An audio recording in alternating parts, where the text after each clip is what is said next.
reading Bhagavad Gita as it is, translation and commentary by His Divine Grace A.C. Bhaktivedanta Swami Prabhupada, Chapter 13, titled Nature, the Enjoyer and Consciousness.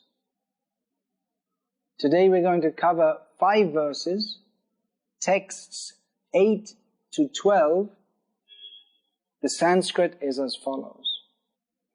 Amanitvam adhambhitvam, ahimsa kshantir arjavam, acharyopasanam shocham sthiryam atma vinigraham, indriyartheshu vairagyam, anahankara evacha, janma mrityu jaravyadhi dukkha doshanudarshanam, asaktir anabhishvanga, putra dara grihadishu, nityam cha samachittatvam, ishtan ishtopapattishu, mai chananya yogena bhaktiravya vicharini, vivikta desha sevitvam aratir jana sangsadi, adhyatma jnana nityatvam,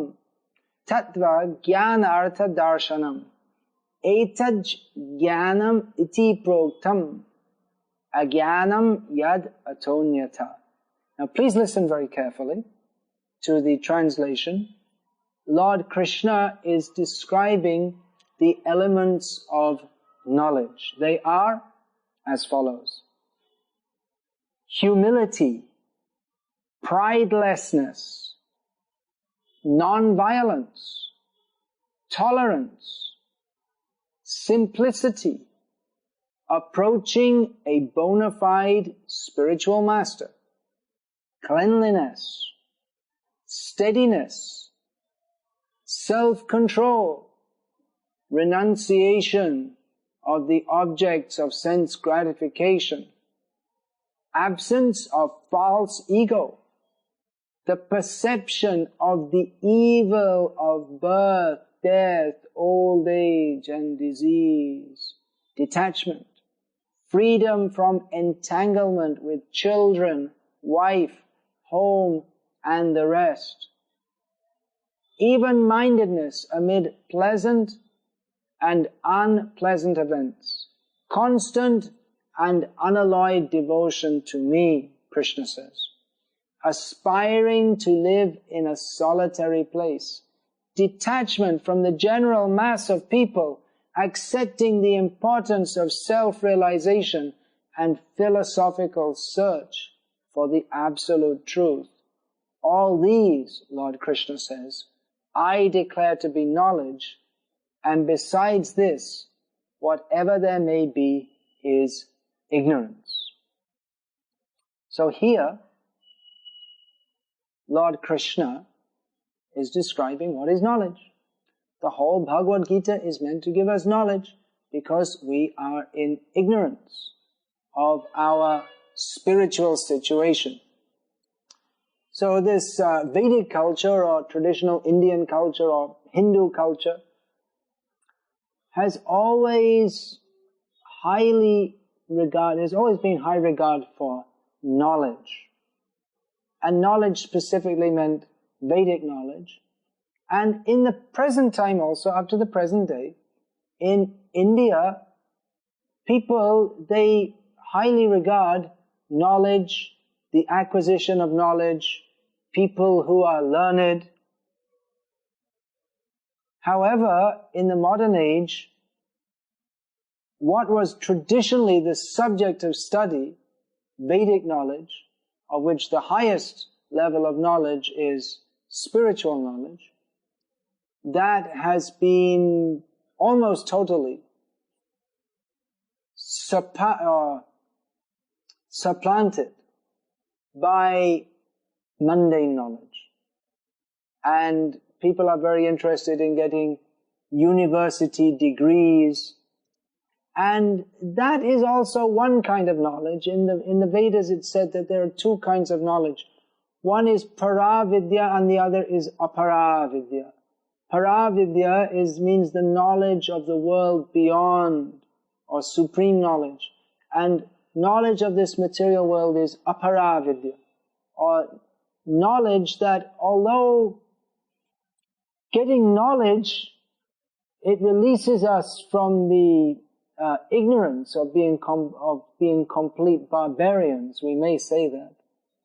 And if we get knowledge in the present age, we study, and the knowledge, it releases us from having to be a manual laborer, you could say. If you get knowledge, then you can do some work which involves the mind rather than the body, and in this way, knowledge lifts us to a higher platform. But actually, material knowledge, it's not what Lord Krishna describes as knowledge here. This simply knowing something about this material world, how to be an engineer, how to be a doctor, that knowledge, ipso facto, will not release us from this material world. Material knowledge won't release us. It will cause us to be more and more attached to this material world by increasing the illusion of thinking that this material world is a place that is desirable for us. Therefore, the great Vaishnava Acharya Srila Bhaktivinoda Thakur has sung, Jaro Bidya Jato Mayar Bhaibhav Tomar Bhajane Badha Moha Janamya Anitya Samsari Jeev Ke Kare Gadha. Which means that knowledge of this material world, Jara Vidya, cultivating knowledge of this material world, Jara Vidya, it's simply another display of Maya, or the illusion that typifies and binds us in this material world.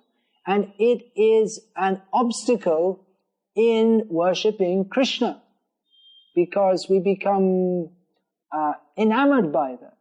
That, oh, this is so, why, I don't need Krishna, I can just study and I'll become very great and I'll become very proud. I have a MSc, PhD, Nobel Prize, and what do I need Krishna for? This illusion is increased by mundane knowledge. And within this material existence, it makes us, in mundane knowledge makes us into an educated ass. This is the conclusion of Bhaktivinoda Thakur, who himself was actually highly educated in this mundane knowledge. He was, in the 19th century, from one of the first batches of Indians who were given Western education in English medium, but later he regretted that what treasure we have in our own culture, the spiritual knowledge of the Vedas, of the Bhagavad Gita, of Srimad Bhagavatam. So he regretted that he had, in his own language, become somewhat like an ass. That analogy is there because an ass carries heavy weights. Big, you'll see, asses, they carry big piles of washing cloth to be washed, or heavy rocks, and it doesn't do any benefit to the ass to carry this, but nevertheless the ass is, for no reason, a very proud, the ass has nothing to be proud of, he's just an ass. If you want to insult somebody, you call him an ass. But nevertheless he's proud. Oh, I'm an ass. So in the same way we become proud by accumulating knowledge that ultimately does us no good whatsoever, because it doesn't fit within the description of knowledge given by Lord Krishna, and therefore he says that all else besides this is ignorance, and that's a fact. We may be a brilliant mathematician, or a brilliant, or at least a competent engineer, or doctor, or whatever, but if we don't understand who we are or what the purpose of life is, then at the time of death, that's the time of testing, it doesn't help us at all. There's a story in this regard, that one scholar was walking, doing a research tour in the outback of Bengal in the days before there were bridges and motor transport and all these things. So in Bengal there are so many rivers, and you'll have to cross that with a boatman. So when they came to one big broad river, and the scholar who was on a biological tour he was gathering specimens, botanical or something like this tour. Then he got in the boat when there was a boatman, and the boatmen generally they're uneducated because they don't need a big education to row a boat across the river. They make their living by rowing a boat. So they're rowing a boat, and the scholar saw in the river so many fish, and he said to the boatman, "Boatman, you know what that fish is? I thought magar mach." He said, "That's a magar." But how much do you know about pisology anyway? Pisology? What's that? You never studied pisology? The study of fish? Oh, you wasted 25% of your life. So the boatman's rowing, and as the boatmen, they had the habit, they'd row, and at the same time they'd chant the holy names of the Lord. Hare Krishna, Hare Krishna. That was the culture. People would plow the fields and sing the names of the Lord. They would spin cloth and sing the names of the Lord. That's education. Even without knowing how to read or write, if you know that we have to worship the Lord, that is education. So the boatman, he wasn't educated in reading and writing or all these things, but he chanted Hare Krishna, and he knows, I'm a servant of Krishna. So they were going, and some birds flew overhead, and the scholar became very excited. "Oh, you see those birds?" He said, "Yeah, I see those birds. Oh, they're very rare migrating ducks." So then the pundit said scholar said to the boatman that, "Have you studied ornithology?" What? You haven't studied ornithology? You've wasted 50% of your life. And as they were crossing, it was the monsoon season, and the clouds were gathering, and the scholar pointed out to the boatman, "Oh, look, that's a very interesting formation of clouds. Have you studied meteorology?" "No." "Oh, you've wasted 75% of your life." But the boatman said, "Well, I'll tell you one thing. Those clouds means there's going to be a big storm soon. And we're only halfway across. It's a big, wide river. We're only halfway across." So there was very soon a big storm came up, and the boat was rocking, and it capsized. And in the meantime, the boatman, he was swimming, and the boatman called out to the scholar, "Do you know how to swim?" "No." "Do you know who is Krishna?" "No." "You've wasted 100% of your life." He's going to die without thinking of Krishna. So all our knowledge, bhajan kara, sadhan kara, marte janme hoy. In Bengali it said, everything we do, here it said our bhajan, our worship, that will be tested. But definitely at the time of death, if we simply know how to build bridges and mend motor cars, and we can pass general knowledge tests, it's not going to help us. It's our consciousness that is important. If our consciousness is pure, we will go to a good destination. If our consciousness is completely pure by thinking of Krishna, we will go to Krishna. But if our consciousness is polluted by mundane thoughts, Kam, Krodh, Lobh, Moha, Mada, Matsarya, this lust, greed, anger, illusion, the madness of identifying with this body and envy of others, then we shall have to take birth in a lower species. We will be trapped again and again in birth and death. Therefore, Krishna describes what is actual knowledge means that we should develop good qualities, qualities that are conducive for our spiritual development. Krishna describes them: humility, pridelessness, amanitvam, adambhitvam. These two are very similar. Humility, not desiring to be honored by others. Amanitvam, and adambhitvam, that not behaving in a very haughty way with others, very proudly. So, non-violence. Non-violence, that's described in the Srimad Bhagavatam further, Nati hingsrena. One cannot completely avoid violence because even accidentally we might tread on some animal or we might say something we don't intend to make others feel bad, but they take it in a different way and they feel that we're insulting them. So, but we should not deliberately give harm to others. Tolerance, we should tolerate. This material world is full of many difficulties. Simply studying ABC, MSc, this will not give us the knowledge, the wisdom to tolerate the vicissitudes of this material world, understanding that this material world by its very constitution is a difficult place. So we have to remember Krishna and go on in this world.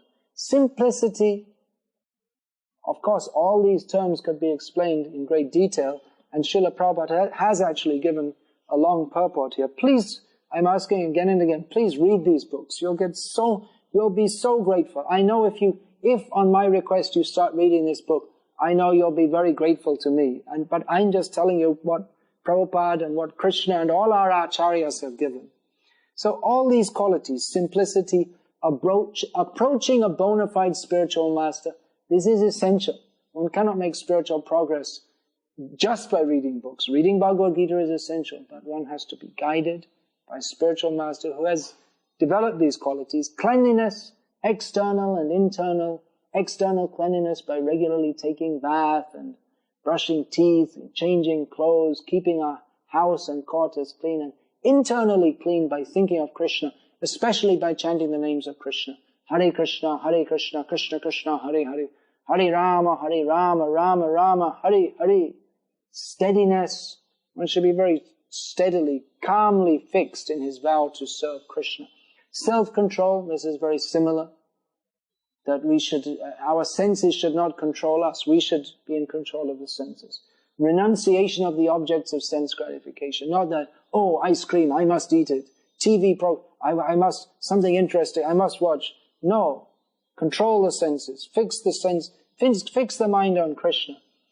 Absence of false ego. Instead of thinking, I'm so great, we should think, Krishna is great.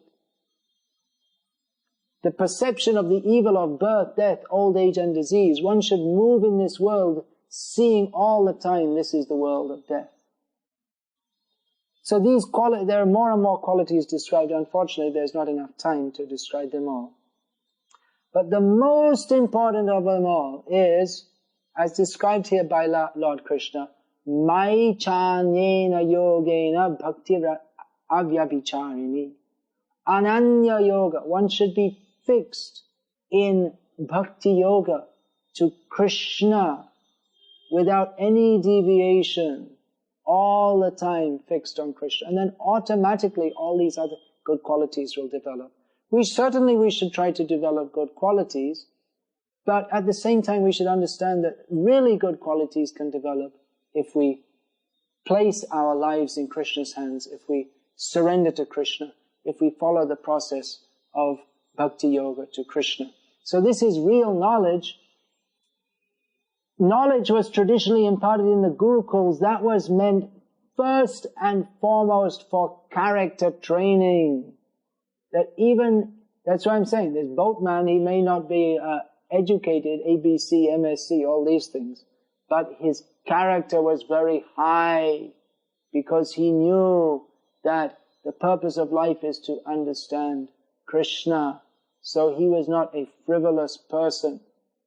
Whereas they may be very educated in book knowledge, but because they have no knowledge of the purpose of life, generally nowadays we see people are very educated, but it's very often you see the people, the more educated they are, the more doubtful they are about God, the more atheistic they are, and they think that all sinful things like free sex and eating dead animals and pornography, all these things, they're okay, they're alright, there's nothing wrong, it's good. So the modern education is so far away from the real purpose of knowledge that in the name of knowledge it's actually promoting ignorance. Ignorance of the soul, ignorance of the purpose of life, and ignorance of even how to act like a civilized and cultured human being. At the present time, there's more an supposed education than at any time in history. Every little kid's being sent for some kind of education, but the result is they're producing monsters.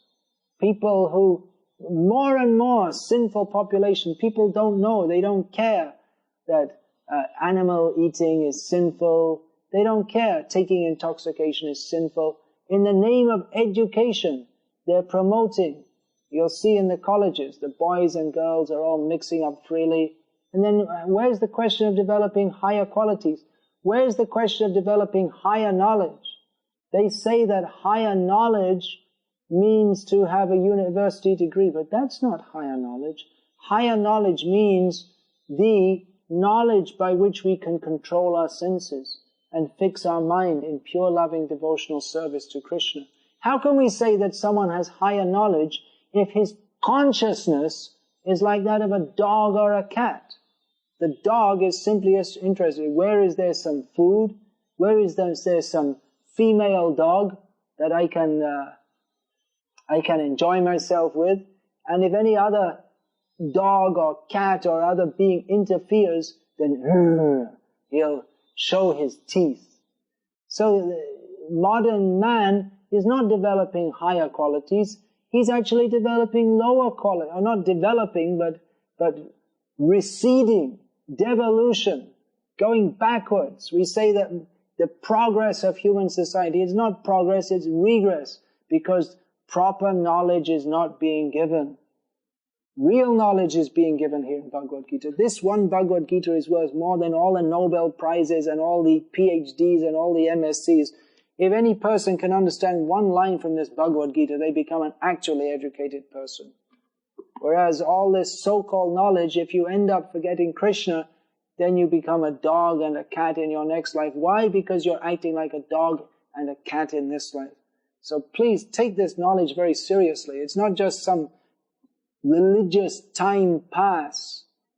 This knowledge is the knowledge of the real purpose of life. So please study this Bhagavad Gita as it is, take it very seriously, and imbibe this knowledge in our hearts by always and everywhere, remembering that Krishna is the Supreme Lord, and we have to chant His holy names, Hare Krishna, Krishna Krishna, Hare Hare, Hare Rama, Rama Rama, Hare Hare.